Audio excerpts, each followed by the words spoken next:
Main pre board परीक्षा के master trainer एवं राजकीय हाई स्कूल रोसिंगपुर के प्रधानाचार्य संतोष कुमार शाक्य ने डीएम, एसपी, सीडीओ, एसडीएम की मौजूदगी में करण सौजिया विद्यालय में हुई 99 सेक्टरों के केंद्र व्यवस्थापकों, zonal magistrate, sector magistrate, static magistrate की बैठक में परीक्षा में कोई कमी न रहे दी विस्तार पूर्वक जानकारी। आप भी सुने। इन तस्वीरों में देख सकते हैं यहाँ पर विस्तार पूर्वक मास्टर ट्रेनर संतोष कुमार शाक्य जी ने यहाँ पर सभी को जानकारी दी है। परीक्षा के समय ये अनियमितताएं ना बरतें, अच्छी तरीके से परीक्षा को कराएं, किसी भी परीक्षार्थी को किसी भी प्रकार की कोई परेशानी ना हो, कोई दिक्कत ना हो, इस संबंध में विस्तार से जानकारी दी गई है। इन तस्वीरों में देख सकते हैं यहाँ पर डीएम अविनाश कृष्ण सिंह, एसपी विनोद कुमार सिंह जी, अपर जिलाधिकारी और यहाँ पर अपर पुलिस अधीक्षक मौजूद हैं। मास्टर ट्रेनर संतोष कुमार शाक्य ने। आइए ये भी जानें इस पूरी खबर के जरिए। हमारे न्यूज़ CPS चैनल को लाइक करें, सब्सक्राइब करें, हमें ढेर सारा आशीर्वाद दें। आपका बहुत बहुत धन्यवाद। मेन प्री से चंदपाल।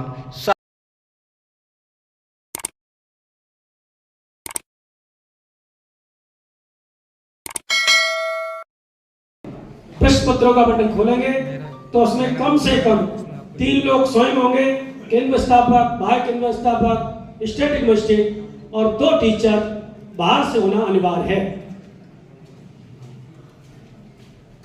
सघन तलाशी लेने के बाद जब स्टूडेंट्स परीक्षा कक्ष में पहुंचेंगे तो आप सीटिंग प्लान में उन्हें विधिवत तरीके से बिठाएंगे।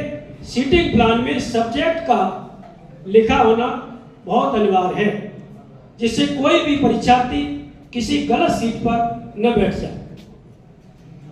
परीक्षा कक्ष में जो कक्ष निरीक्षक हैं उनको आप पहले से ब्रीफ कर देंगे कि वो परीक्षार्थियों का प्रवेश पत्र देखकर उन्हें नियत सीट पर ससमय बिठाने का कार्य करें, जिससे परीक्षार्थी को कोई भी कक्ष में बैठने में दिक्कत न आए। अगले क्रम में किसी भी परीक्षार्थी से, चाहे वो गर्ल्स हो या वो बॉयज, आप अभद्र भाषा का प्रयोग नहीं करेंगे। संयम और लाड़ प्यार की भाषा में उस परीक्षार्थी को परीक्षा कक्ष तक ले जाएंगे और उसे बिठाएंगे। यथासंभव अगर किसी को प्यास लगती है तो हो सके तो आप उस परीक्षा कक्ष के बाहर या परीक्षा कक्ष में ही उसे पानी की सुविधा उपलब्ध कराने का प्रयास करें। किसी परीक्षार्थी को टॉयलेट जाना है तो एक कक्ष निरीक्षक को जो डायरी दी जाएगी उसमें उसका मेंशन होता है। यह भी ध्यान रहे, कक्ष निरीक्षक को यह अच्छी तरह ब्रीफ कर दे कि कोई भी परीक्षार्थी जब परीक्षा कक्ष छोड़ता है तो उसमें डायरी में उसका मेंशन अवश्य करें। 2 कक्ष निरीक्षक अवश्य एक परीक्षा कक्ष में रहेंगे। एक कक्ष निरीक्षक उस परीक्षार्थी के साथ बाहर तक जाएगा। अगली कड़ी में जब आप परीक्षार्थी को कक्ष निरीक्षक द्वारा कॉपी दी जाती है तो कॉपी पर ये अवश्य देख लें कि उस पर कॉपी का क्रमांक लिखा हुआ है, कहीं मिसप्रिंट तो नहीं है। अगर किसी कॉपी का कोई भी क्रमांक मिसप्रिंट होता है उस कॉपी को आप पहले ही से निकालकर अलग रख दें और स्टूडेंट को ये गाइड कर दे कि वो अपना क्रमांक सही और स्पष्ट तरीके से जो कॉपी है उत्तर पुस्तिका उस पर मेंशन करें और उत्तर पुस्तिका के हर पेज पर लिखें। अगर कोई परीक्षार्थी उत्तर पुस्तिका का क्रमांक भी हर पेज पर लिखना चाहता है तो वो भी आप उसमें लिखवा सकते हैं, जिससे परीक्षार्थी की उत्तर पुस्तिका का अंदर का कोई भी पेज बदलने की संभावना भी शून्य हो जाए। कक्ष निरीक्षकों को स्पष्ट निर्देश दें कि वो आपस में बिल्कुल बात नहीं करेंगे। पूरा ध्यान परीक्षा कक्ष में परीक्षार्थियों पर ही रखेंगे।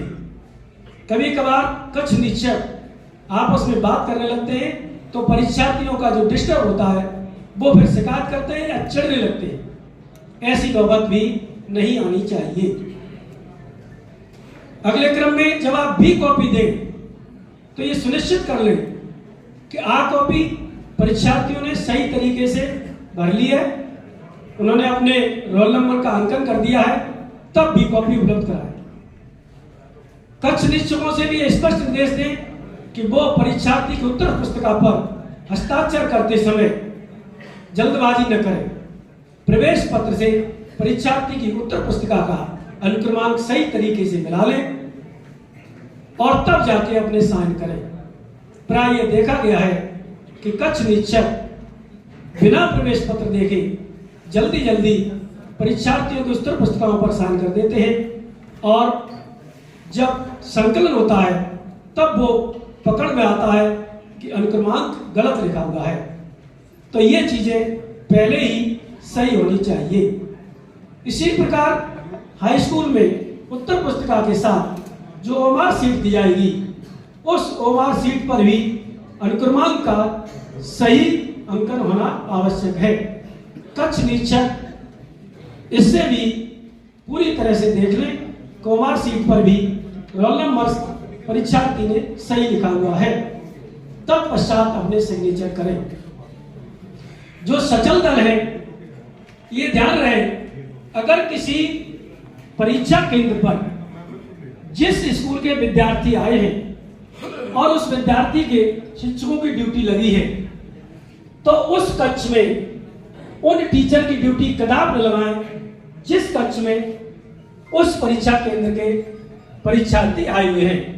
उनको आप दूसरी साइड के कमरों में लगाएं और उन्हें सचल दल में या मोचक में भी न रखें, जो वो अपने बच्चों तक जाने का प्रयास करें या जा सके। इसका भी केंद्र व्यवस्थापक, अतिरिक्त केंद्र व्यवस्थापक और सेक्टर स्टैटिक मजिस्ट्रेट साहब को ध्यान रखना है। बीच बीच में भ्रमण करें, पूरी परीक्षा की शुचिता बनी रहे, पारदर्शिता बनी रहे, यही हमारी सबकी जिम्मेदारी है। इसमें जिस तरह से हम चुनाव कराते हैं, उसी तरह से हमें ये बोर्ड की परीक्षा संचालित करानी है।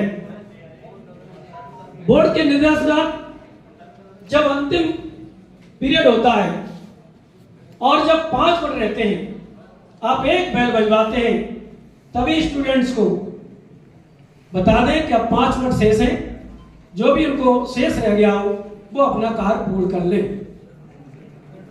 अधिकांशतः कुछ कक्ष निरीक्षक हड़बड़ी करते हैं और टाइम से पहले उत्तर पुस्तिकाएं या जो ओमार सीट है वो जमा करने लगते हैं। ऐसा कदाप न करें। परीक्षा समाप्त होने के तत्पश्चात ही कक्ष निरीक्षकों से कह दें कि वो क्रमवार उत्तर पुस्तिकाओं को एकत्रित करें और उसी क्रमवार जो ओमार सीट दी गई है उनका भी संकलन करें। टाइम पूरा होने पर बड़े लाड़ प्यार से परीक्षार्थियों को जाने दें। उनसे किसी प्रकार की आप ऐसी भाषा का प्रयोग न करें कि तुमने कुछ नहीं लिखा, तुमने कोरी कापी रख दी, तुम फेल हो जाओगे। इन शब्दों का हम लोगों के पास कोई स्थान नहीं है। सभी को धैर्य और ढाढ़स से कि आपने अच्छी परीक्षा दी है, आप निश्चित पास होंगे, अगली पेपर की तैयारी करें। इसके साथ उनको जाने देंगे। कक्ष निरीक्षकों से भी पहले बोल देंगे, अनावश्यक कोई भी वार्तालाप परीक्षार्थियों के साथ नहीं करेंगे। संकलन जहां भी आपका हो रहा है, सीसीटीवी कैमरे में है, वहां पर सभी कक्ष निरीक्षकों को बुलाएंगे, क्रम से बिठाएंगे, उन्हें बता देंगे कि वो भी आपस में वार्तालाप नहीं करेंगे। जो आपकी टीम है, जो आपका संकलन रजिस्टर है, रोल नंबर वाइज प्रत्येक कॉपी को चेक करते हुए आप संकलन करेंगे। इसी तरह ओमार सीट का भी संकलन करेंगे। उसके बाद उत्तर पुस्तिकाओं का बंडल बनाएंगे।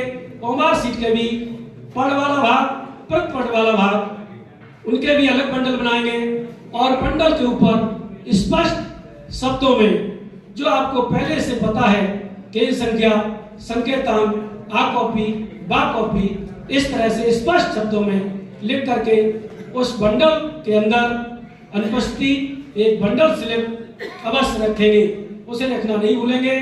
साथ में जो पेपर है जिस विषय का, उस विषय के प्रश्न पत्र भी उसमें रखे जाते हैं, जैसा कि आप सबको मालूम है। और इसके साथ ब्लैंक अवार्ड भी रखना न भूलें। ये सुनिश्चित कर लें कि ये सब चीजें हमने उसके अंदर रख दी हैं। संकलन प्रपत्र पर आप ये घोषणा भी करते हैं कि उत्तर पुस्तिकाओं के बंडल में हमने ये चीजें रख दी हैं, तब जाके केंद्र व्यवस्थापक मोहर लगा के साइन करते हैं। तो मोहर लगाकर साइन करने से पहले उस चीज को संकलन प्रपत्र पर अवश्य पढ़ लें कि इसमें मैंने क्या क्या रखा है, जिसके लिए हम मोहर लगाकर सिग्नेचर कर रहे हैं। उसके बाद बंडल पर चिपकाएंगे और सुतली से उसे दोनों तरफ से बांधकर बंडल स्लिप के ऊपर आप गांठ लगाकर तब जाके आप सील करेंगे। सील भी अच्छी तरह से आप करेंगे, कोई भी जगह बंडल की ऐसी खाली न रहे जहां पर लाख की सील न लगी हो।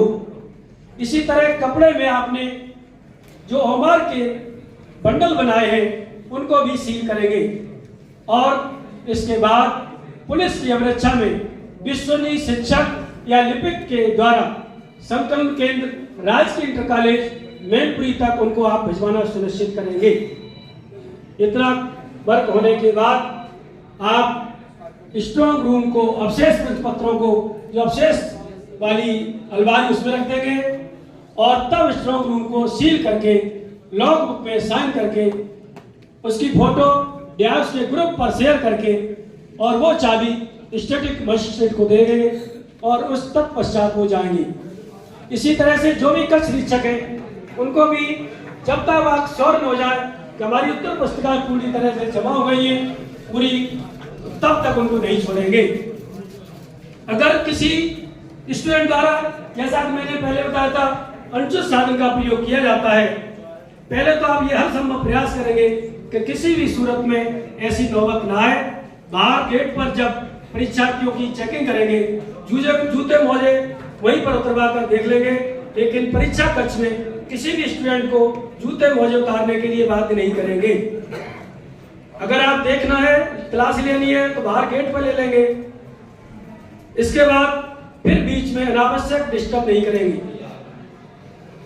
अगर कोई भी परीक्षार्थी फिर भी अनुचित साधन करते हुए पकड़ा जाता है तो जो आपने पहले कॉपी दी है वो आप वापस ले लेंगे। जो अनुचित साधन पकड़ा गया है उसे उस कॉपी में टैग करेंगे, कक्ष निरीक्षकों पे साइन कराएंगे, केंद्र व्यवस्थापक उस पर अपनी मोहर लगाएंगे, सिग्नेचर करेंगे, बाह्य केंद्र व्यवस्थापक और स्टैटिक्स के भी साइन कराएंगे, दूसरी कॉपी दे देंगे। दूसरी टाइम से जमा जो कॉपी होंगी दोनों कॉपी आप संकलन करके उसे अगर लिफाफे में रख करके अपर सचिव क्षेत्रीय कार्यालय मेरठ अनुभाग 5 को भेजेंगे और उस परीक्षार्थी के खिलाफ विधिक कार्रवाई करेंगे।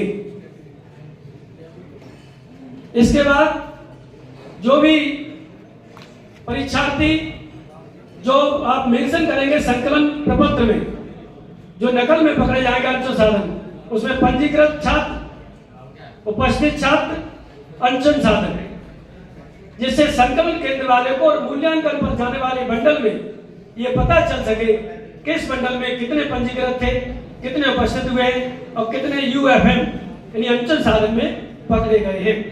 इस तरह आप उसमें मेंशन करेंगे तो कहीं भी किसी भी स्तर पर कोई गड़बड़ी नहीं होगी। इसी तरह से प्रश्न पत्र खोलते समय जो बंडल आप खोलेंगे उसमें पहले मैंने बताया था 3 स्तर है, 3 लोग हैं, तीनों अधिकारी हैं, तीनों लोग बखूबी उसे पढ़ेंगे, किसी एक के जिम्मे नहीं पढ़ेंगे, मतलब छोड़ेंगे तभी साइन करेंगे।